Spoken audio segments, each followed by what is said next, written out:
Hello everyone, welcome back to my channel. তোমরা সবাই কেমন আছো? আশা করি খুবই ভালো আছো। তো আমিও ভীষণ ভালো আছি, আর ভালো তো থাকতেই হবে, বোনের বিয়ে বলে কথা। তো আমি সেই জন্য হাত ভরে একদম মেহেন্দি পরে নিয়েছি। তো দেখো কি সুন্দর কালার হয়েছে। ও তোমাদেরকে তো বলাই হয়নি আমি ব্লগটা কিসের জন্য করছি, যদিও বা এতক্ষণে আমার থাম্বনেল দেখে তোমরা বুঝেই গেছো। তো যাই হোক, আইবুড়ো ভাত বলে কথা, সেই জন্য সকালবেলায় উঠেই আমি মেহেন্দিটা আগে মেহেন্দিটা সারা রাত পরে রেখেছিলাম। সবাই বলেছিল সারা রাত রাখ, যাই হোক রেখেছিলাম। তো এটা আমার ফ্রেন্ড পরিয়ে দিয়েছে, আমার একটা বান্ধবী ছোটোবেলার। তো ওটা অর্গানিক মেহেন্দি ছিল। তো যাই হোক, ওটা পরে সারা রাত রেখে ওটা তুলছিলাম। তারপরে পাশে মাঠে আমাদের প্যান্ডেল হচ্ছিল। তো এটা হচ্ছে মেহেন্দি নাইটের জন্য, মানে আইবুড়ো ভাতের সন্ধ্যেতে যেটা হবে তার জন্য একটা ধামাকাদার প্রোগ্রাম হবে। তো সেই ভিডিওগুলোও আমি নিয়ে আসবো। বিয়ের প্রত্যেকটা ভিডিও আমি আমার চ্যানেলে আপলোড অবশ্যই করব। তোমরা কিন্তু অবশ্যই ভিডিওগুলো দেখবে, আর কেমন লাগলো আমাকে কমেন্টে জানাবে। আর চ্যানেলটাকে কিন্তু সাবস্ক্রাইব করতে ভুলবে না। তো বিয়ের কোনো ওখানে বসেই ছিল, তোমরা দেখতে পেলে।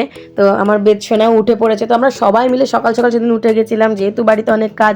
তারপরে আমি স্নান টান সেরে চলে এলাম। বেদ ওখানে একটু দুষ্টুমি করছিল, আর তোমরা দেখতেই পেলে আমার বোন ওখানে সাজছিল। কারণ হচ্ছে ও নিজে তো মেকআপ আর্টিস্ট, তোমাদেরকে আগেই বলেছি।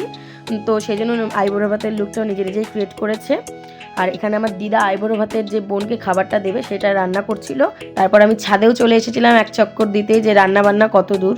তো সকাল সকাল সেরকম রান্না এখনো হয়েছিল না সকালবেলায়, একদম সকালে এখানে ছাদেই রান্নাটা হচ্ছে, লোকজন সব খেতে আসবে সেই জন্য। তো জল খাবার একদম রেডি হয়ে গেছিলো। তারপরে দুপুরের জন্য সব রেডি করা হচ্ছিল। তো সবাই আমাকে খেয়ে নে করছিল, কিন্তু আমি ভিডিও করতেই ব্যস্ত। আমি বিয়েতে খাওয়ার থেকে ভিডিওই বেশি করে গেছি। যাই হোক, ব্লগ করলে এরকমই হয়, তোমরা যারা করো তারা অবশ্যই সেটাই জানোই। তো এরপর সবাই খাচ্ছিল জলখাবার। তো আমাদের জলখাবারে ছিল মুড়ি আর ঘুগনি। তো বোন ওখানে প্রায় রেডি হয়ে এসেছে, মেকআপটা হয়ে এসেছে, তারপরে লেন্স লাগাচ্ছিল চোখে। তো এরপর এই যে বেদ বাবার সাথে দুষ্টুমি করছিল, বাবা ওকে ঝালাচ্ছিল একটু। এরপর দেখো আমি রেডি হয়ে গেছি, আমাদের গেটটাও কত সুন্দর করে সাজিয়েছে। দেখো আমার তো ভীষণ পছন্দ হয়েছিল। তারপর চলো ভেতরটাও তোমাদেরকে গিয়ে দেখাই। এই দেখো এখানে আমার বোনও রেডি হয়ে গেছে, কত সুন্দর লাগছে, নিজেই সেজে নিয়েছে। বেদও চলে এসেছে এখানে ভিডিও আর ছবি তোলার জন্য, ধুতি পাঞ্জাবি পরে। তো তারপরে দেখো আমিও চলে এসেছি, একটু ছবি তুলে নিচ্ছিলাম, ভিডিও করে নিচ্ছিলাম। আর এখানে ওর ব্যাকগ্রাউন্ডটাও খুব সুন্দর হয়েছে, আইবুড়ো ভাত যেখানে খেতে বসবে এত সুন্দর করে সব দিন সাজানো হয়েছিল। তো তোমরা দেখতেই পাবে। আর বেদ আমি ভাবতে পারিনি অত ছবি আর ভিডিও তুলবে, কারণ ও একদমই ছবি তুলতে চায় না, ওর মুডটা সেদিন খুব ভালো ছিল। তো যাই হোক, অনেক ছবি তুলেছিল। তো এরপর দেখো এখানে ধান, দুব্ব, শাখাপলা, পান সব রাখা আছে, কারণ আমাদের নিয়ম হচ্ছে আইবুড়ো ভাতের দিনকেই শাখাপলা পরে নিতে হয়। তো আমি আমার বোনকে শাখাপলা পরিয়ে নিচ্ছিলাম।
তারপর এখানে আমি আর আমার যা দুজনে মিলে থালাটা সাজিয়ে নিচ্ছিলাম।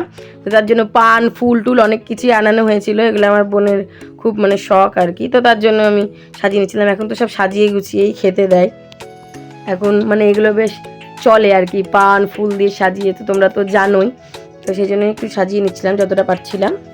আর বেদ তো দেখো পাইচারি করেই চলেছে, এদিক ওদিক ভিডিও করছি দেখে আরও ইচ্ছে করে যাওয়া আসা করছে, ভীষণ দুষ্টু। তো এই দেখো সাজানো হয়ে গেছে, গাঁদা ফুল, পান আর গোলাপ, আর এগুলো বোধহয় চন্দ্রমল্লিকা। তো এইগুলো দিয়ে সব সাজিয়ে নিয়েছিলাম। তো যা লাগে আর কি, পাঁচ ভাজা, পায়েস, দই, মিষ্টি, মাছ, মাছের মাথা, তারপরে চাটনি সব রকম দিয়ে সাজানো হয়েছে। তো প্রত্যেকটা রান্নায় আমার দিদাই করেছে, তোমাদেরকে তো বললাম। এখানে বোন সব কচি কাচাদেরকে নিয়ে বসে পড়েছে আইবুড়ো ভাত খেতে। এরা সব হচ্ছে ভাই, কোনোটা ভাইপো, ভাইজি, বোন সবই আছে আর কি। তো প্রথমেই বাবা আশীর্বাদ করে নিচ্ছিল। তো আমাদের বাবা হচ্ছে আর কি ভীষণ মানে ইমোশনাল টাইপের, তো তাও কন্ট্রোল করে রেখেছিল বোনের বিয়ের সময় কিছুটা। আমার বিয়ের সময় তো কেঁদে একদম ভাসিয়ে দিচ্ছিল, তো এবার খুব মানে সান্ত্বনা দিয়েই রাখা হয়েছিল। তাও মুখটা দেখো কীরকম হয়ে গেছিলো। তো এই মুহূর্তগুলো তো কারোর না কারোর মানে সবার জীবনেই আসে আর কি। যখন আসে তখন যে কতটা কষ্ট হয় সবাই সেটা বোঝে। তারপরে মা আশীর্বাদ করে নিচ্ছিল। তো আমার মাকে দেখে অনেকেই বলে যে আমরা নাকি দুই বোন। তো তোমরা দেখো তো আমাদের মুখের মিল কতটা আছে, যারা আমার ইউটিউব ফ্রেন্ডরা আছো, কারণ সবাই আমাকে একই কথা বলে যে তোরা দুই বোন, কেউ মা বলে না মাকে আর।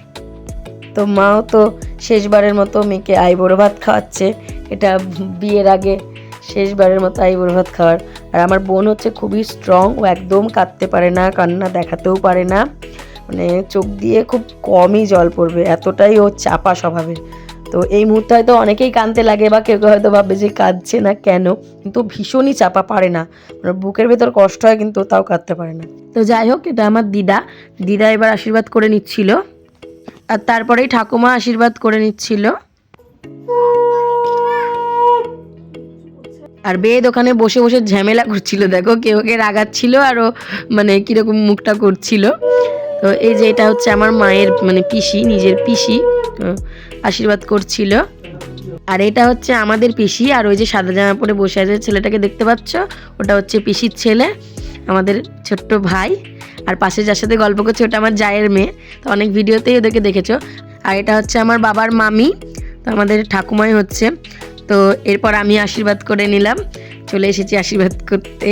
কতদিন অপেক্ষা করেছিলাম একটু আশীর্বাদ করব, একটু প্রণাম পাবো আমার বোনের কাছ থেকে, কারণ আমাদের দুজনের সম্পর্ক হচ্ছে একদম আদায় কাজ করাই। তো সেই জন্য প্রণাম পাওয়ার জন্য আমার খুব লোভ ওর কাছ থেকে, জীবনে তো প্রণাম করতে চাই না। তো আমি ওকে কিছু বলে রাগাচ্ছিলাম, আর ও একটু মুখটা কেমন করছিল তোমরা দেখতেই পাবে। তার মধ্যে আবার ফোন চলে এলো হচ্ছে ওর মেহেন্দির মেয়েটা, যে মেহেন্দি পড়াতে আসবে সেই জন্য।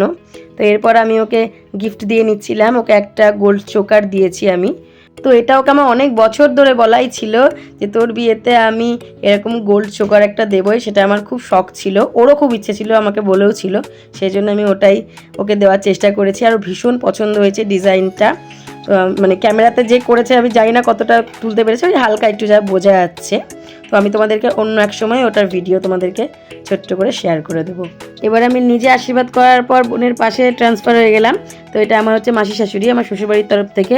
তো মাসি শাশুড়ি একটু আশীর্বাদ করে নিচ্ছিল। তো তোমাদেরকে যেটা বললাম আদায় কাজ করার সম্পর্ক আমার বোনের সাথে, তো সেটা তো আছে, কিন্তু আমাদের টান প্রচুর, মানে মিলও প্রচুর। আর আমি ওকে ছাড়া এক পাও চলতে পারি না, ওকে ছাড়া আমি সাজতেও পারি না। এই যে বিয়ে হয়ে গেছে, মানে তার জন্য মানে যে কি করব, কতটা মন খারাপ আমার হয়েছে সেটা মানে মুখে প্রকাশ করতে পারবো না, কিন্তু না ওর সামনে ওটা বলি না, ও ভিডিওটা দেখলে অবশ্যই বুঝতেই পারবে। ও জানে যে আমরা মানে এমন আমাদের সম্পর্কটা যে মুখে প্রকাশ করি না, দুজনের প্রতি ভালোবাসাটা, সেটাই হচ্ছে ব্যাপার। তো যাই হোক, এরপর আমার হাজব্যান্ড আশীর্বাদ করে নিচ্ছিল। আর আমাদের এই যে বেদবাবু পাঞ্জাবি পরে একদম চলে এসেছে, বসে পড়েছে এখানটাতে একটু ভিডিও উঠবে বলে। আর আমার বর এখানে বোনকে টাকা দিয়ে দিচ্ছিল, তারপর আমাকে বলছিল মজা করে যে টাকাটা দিচ্ছি আবার নিয়ে নিও ওর কাছ থেকে। তারপর আমরা তিনজনে মিলে বোনের সাথে একটু ছবি তুলে নিচ্ছিলাম একদম বসে। আর এটা হচ্ছে আমার মেশো আশীর্বাদ করে নিচ্ছিল, একদম হ্যান্ডসাম পারসন, মানে তোমরা এখানে দেখবে সব ইয়াং লোকজনদেরকেই তোমরা দেখতে পাবে, আর অবাকও হবে সত্যি কথা বলতে। এটা হচ্ছে আমার মাসি, তো দেখো এও নাকি শাশুড়ি, তো ভাবো। তো যাই হোক, কিছু করার নেই, তো সব অল্প বয়সে বিয়ে হয়ে গেলে যা হয়।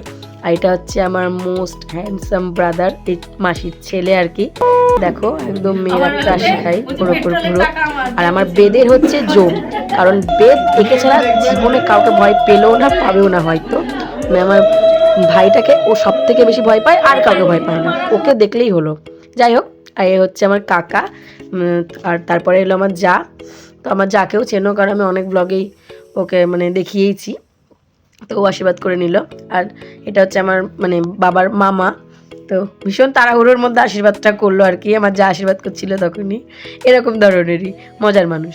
যাই হোক, এটা হচ্ছে আমার দেওর, সেও আশীর্বাদ করে নিচ্ছিল।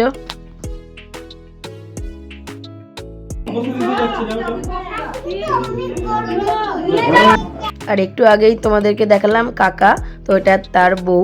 তো আমরা একই বয়সে, তো আমার কাকাও বেশি বয়স না। তো যাই হোক, আমার কাকাও হচ্ছে আমার হাজব্যান্ডেরই বয়সী। তো সেও আশীর্বাদ করে নিচ্ছিল। আমরা পুরো কাকিমা তো আর বলি না, বন্ধুর মতো মিশি আমরা। তো ছোটো থেকে ওকে যেহেতু চিনি, এরপর এই যে মাছের মাথাটা খাওয়াচ্ছিলাম, ওকে আমি বলেই রেখেছিলাম তোকে আমি মাছের মাথাটা খাওয়াবো। আর ও তো মেকআপ নষ্ট হয়ে যাবে বলে আমি বলছি না, নষ্ট হলেও আমি খাওয়াবো। তো এরকম করে আগে ছবি তুলে নিচ্ছিল, তারপরে আমি ওকে খাইয়েই ছেড়েছি মাছের মাথাটা।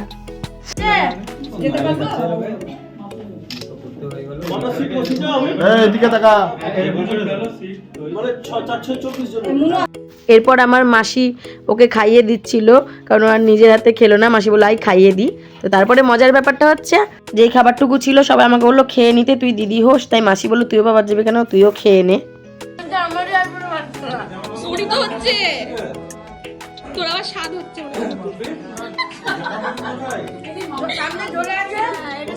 তো আমি খাচ্ছিলাম বলে সবাই কেমন রাগাচ্ছিল তোমরা দেখতেই পেলে। তো যাই হোক, এবার হঠাৎ করে আমি এরকম আবার একটা ভিডিও নিয়ে চলে এলাম। বোন ড্রেস চেঞ্জ করে নিয়েছে, ও মেহেন্দির লুকটা এখনো সাজেনি, জাস্ট শাড়িটা পরেছে। মেহেন্দির বোনটাও মেহেন্দি পরাতে শুরু করে দিয়েছে। তো বাকি এরকম মেহেন্দির ভিডিও আবার অন্য পার্টে চলে আসছে। তো এইটুকু আমি এক ঝলক দেখিয়ে রাখলাম মেহেন্দির, কারণ আমরাও ড্রেস ফ্রেস কিছু পরিনি, তখনও জাস্ট দুপুরবেলাতে মেহেন্দিটা পরাতে এসেছে। তো এখানে মেহেন্দির রাতে নাচ টাচ হবে, পুরো ব্যাকগ্রাউন্ড এখনো কিছু তৈরি হয়নি, সব নেক্সট ভিডিওতে দেখাবো। তো ভিডিওটা এখানেই শেষ করছি, ভালো লাগলে অবশ্যই সাবস্ক্রাইব করে দেবে এবং লাইক কমেন্ট করতেও ভুলবে না। Bye bye.